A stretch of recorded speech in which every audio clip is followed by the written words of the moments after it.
course, we all love our cricket, Baz. None more than you with the very proud red cap that we talked about at the start of the show, mate. Another man who has one of those, Joe Scuderi, of course, debuted for the Redbacks, 88, 89 season, then had 11 seasons with us, mate, and then became a traveller on the back of that. Joins us now. Joe, how are you? I'm great, thank you very much. Good to see you, mate. Well done on your cap. Yeah, very proud. Yeah, was it a good day? It was fantastic. It was great to catch up with the guys after all this time and to be acknowledged by the SACA.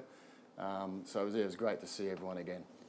When you say catching up with guys, mate, you've been away a long time in Lancashire and playing cricket in England and whatever. When did you go? How long have you been away? I left the 99 season, 1999, because I'd signed a contract with Lancashire for 2 years. So I decided to move to the UK permanently, and I didn't think it'd happen, but I ended up there for 21 years. Wow, wow. So, mate, in that time, you're with Lancashire, then captain coach of the Italian cricket team. Where did you finish up basing yourself in Europe over 21 years? I was in the UK always. Yep. So the Italian cricket, my association with Italian cricket, it all overlapped. So one didn't end and one started. So it was all happening at the same time. But when I finished playing first class cricket, I then took over as captain coach of the national team. And my involvement with them was until 2016, so I had 18 years actually. Wow! All up with the Italian. Did it change a lot in that 18-year period? Yeah, it did. Yeah, they tried hard with their facilities and things like that, but there's always a bit of a challenge being a country dominated by soccer. Yep. But no, it did move forward, and they're still on the way up, and sort of take a step forward, two back, and that sort of thing over periods of time. But it's going okay for them now. Yeah. You played a lot of cricket in England, mate. I mean, not only Lancashire, but you were out in the leagues, obviously, and all that. And when did you finish, or have you finished? No, I finished. No, I decided I was going to retire once I got to 40. So when I finished playing first-class cricket, I still had a few years left in me, and I went to 2008 proing in the leagues in Lancashire. Yeah. So then I turned 40, and pretty much I'd had enough by then. So. People get a little bit. The only real league they hear about here in Australia, I found anyway, was Lancashire, like the Lancashire League, which probably wasn't the strongest of the leagues in England. I played in a league called the Ribblesdale League, which had the likes of Rowan Canhigh and Calisharan, all these guys playing in it. But there's a lot of cricket in England, isn't there? You can play if you're an Australian player or looking to go overseas. There's lots of opportunities. There is, but things have changed a little bit. The big names are not coming through anymore because of the invention of T20, and there's a lot of money involved in that for the players. And they can earn a lot in a 6-week, 8-week period. Whereas if you're coming to England in league cricket and you're there for 6 months, it's not quite as financial. So you might get a young player trying to get that little bit of experience still, but you don't get the Alan Donald or those sort of guys, Michael Holdings, who came into the Lancashire League in that era these days anymore, unfortunately. The interesting thing I found was that once you sign on to play, they let you know halfway through the season whether you're required again for the next year, which is really, if they say, listen, mate, thanks, but no. Yeah, that last half of the year, are you really going? That's a tough couple of months. It's a cutthroat game, isn't it? Yeah, that or you're trying to be really impressive so someone else picks you up. Well, I think that's really what happened. And that's what they can do. They can approach you halfway, another club. Your club has rights on you until a certain point, and then you could actually sign with another club with still maybe a month to go for the following season. That's right. You know, Joe, so when you started, it was pretty much the Shield cricket, Test cricket. 2020 was kind of getting talked about. The 50 over game was starting. You're in the first group of 20 Australian players that get taken into that. What was that process like? The academy you're talking about? Yeah, I was in the first one, which was 1988. Yep. Seems like a long time ago now, but it was fantastic. I wouldn't say 24 hours a day, but sometimes it felt like it.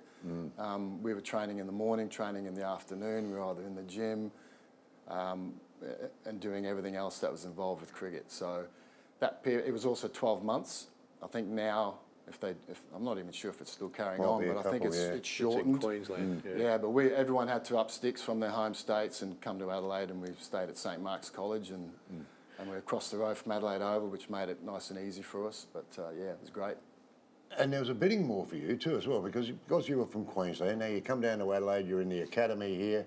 There was a big bidding war. I do remember it. Whether you played for Queensland or you played for South Australia. Yeah, of course, we're lucky we got you. It's a little bit of a story. We were training quite well, and I'd started the season pretty good, I must admit. And I found out from the coaches of the academy that all the other selectors of other states would be asking about their players and how they were getting on.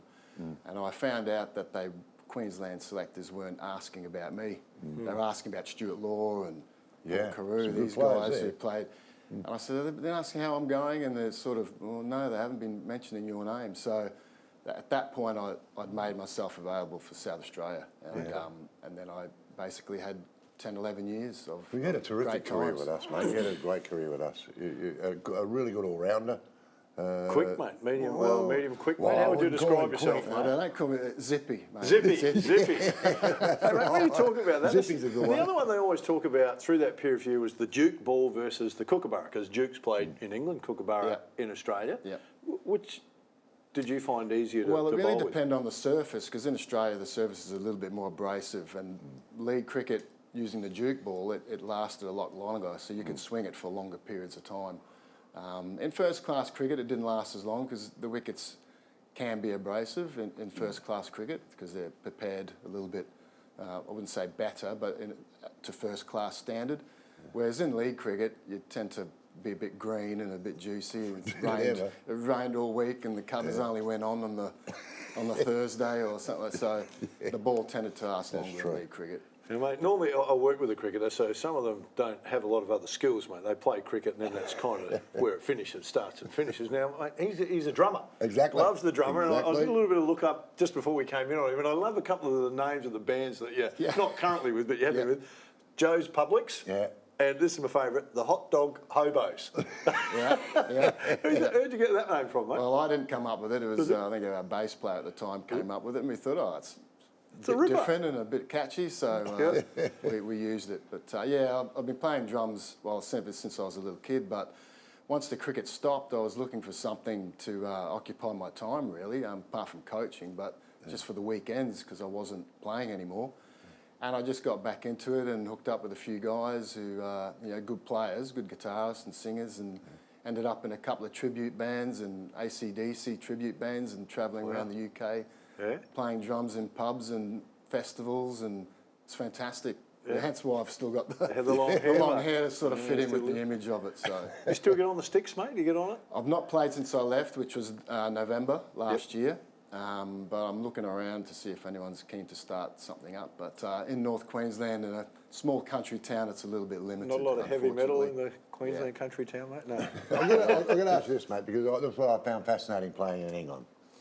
Was it as a batsman, if you go out there and away you go and you get 50, the two players come out of the rooms, I don't know whether this happened in your league or whatever, but two players would come out of the dressing room and they would go around the ground and people would throw money in the hat.